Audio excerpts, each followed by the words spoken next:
Fortune estates 22 లక్షలకే 3 BHK simplex villa. వివరాలకు ఈ numbers ని సంప్రదించండి. డివిజన్ ప్రెసిడెంట్ అయినా డివిజన్ సెక్రటరీ అయినా అందరం కూడా మన కోఆర్డినేటర్ కావచ్చు, లేకపోతే పోలింగ్ బూత్ అధ్యక్షులు కావచ్చు, పోలింగ్ బూత్ సెక్రటరీ కావచ్చు, ఎవరైనప్పటికీ కూడా పోలింగ్ బూత్ లో పటిషన్ పనిచేయాలి. మనం అనుకుంటాం ఆ పోలింగ్ బూత్ లో మెజార్టీ వస్తుంది. మెజార్టీ రావడం అనేది సెకండ్ ఫ్యాక్టర్. ఫస్ట్ మన పోలింగ్ బూత్ లో డోర్ టు డోర్ క్యాంపెయిన్ చేస్తున్నావా లేదా, ఓటర్ను కలుస్తున్నావా లేదా. ఎందుకంటే నరేంద్ర మోడీ గారు చెప్పారు, ఈసారి ఎలక్షన్స్ లో మీరు బహిరంగ సభలు ఎన్ని పెట్టారు లెక్క కాదు, మీరు ఎన్నిసార్లు మీ బూతులలో మన పార్టీ కార్యకర్తలు డోర్ టు డోర్ వెళ్లి ఓటర్లను కలిస్తారనేదే ప్రధానమైనటువంటి అంశం. కాబట్టి దయచేసి అందరిని కోరుతున్నాను, ఒక్కసారి ఎవరికి వారు ఆత్మ పరిశీలన చేసుకున్నారు. మీకు పెద్ద పేరుని కూడా నేను చెప్పడం లేదు. ఈ పోలింగ్ బూత్ అంతా ఉన్నటువంటి ఆ 250 houses 300 houses door to door campaign 2 సార్లు 3 సార్లు చేయాలి. అది మార్నింగ్ అవర్ చేస్తారా, సాయంకాలం చేస్తారా, 1 రోజులో పూర్తి చేస్తారా, 2 రోజుల్లో పూర్తి చేస్తారా, 3 రోజుల్లో పూర్తి చేస్తారా, మీ ఇష్టం. మనకి ఇంకొక 15 రోజులు ఉంది. ఈ 15 రోజులలో కనీసం 2 సార్లు 3 సార్లు మనం డోర్ టు డోర్ వెళ్ళేటువంటి క్యాంపెయిన్ చేయాలి. ఈరోజు దేశవ్యాప్తంగా పార్టీ ఆ రకంగా నిర్ణయం తీసుకుంది.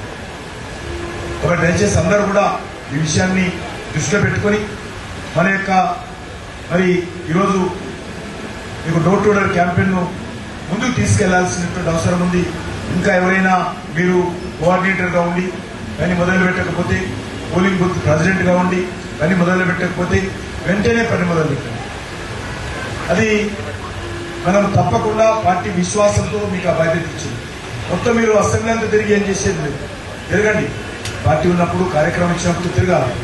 కానీ దానికంటే ముందు ప్రైమరీ రెస్పాన్సిబిలిటీ మన పోలింగ్ బూత్లో ఉన్నటువంటి ప్రతి ఓటర్ను కలిసేటువంటి కార్యక్రమం, కీ ఓటర్స్తో మాట్లాడేటువంటి కార్యక్రమం, కుల సంఘాలతో మాట్లాడేటువంటి కార్యక్రమం, అపార్ట్మెంట్ అసోసియేషన్తో మాట్లాడేటువంటి కార్యక్రమం విధిగా చేయాలి. ఈరోజు మనకు తెలుసు, ఈరోజు పార్టీ ఒక పిలిపించింది, ఫిర్ ఏక్ బార్ మోడీ సర్కార్, అగిలీ బార్ 400 పార్. ఇది పార్టీ నినాదం అయినప్పుడు కూడా ఈరోజు హౌస్ హోల్డ్ నినాదం అయింది. అంటే ప్రతి ఇంట్లో ఉన్నటువంటి పసిపిల్లల నుంచి పెద్దల వరకు కూడా ఇది స్వచ్ఛందంగా నినాదం ఇస్తుంది, ఒక మాస్ నినాదంగా మారింది. కాబట్టి దయచేసి మీ అందరినీ కోరుతా ఉన్నాం. మనం అనుకున్నట్టు ఈరోజు మనము కార్యాలయం ప్రారంభించుకున్నాం, పూజా కార్యక్రమం చేసుకోవడం జరిగింది.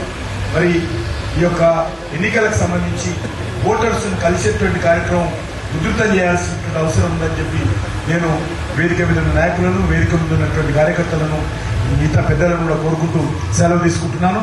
భారత్ మాతాకి.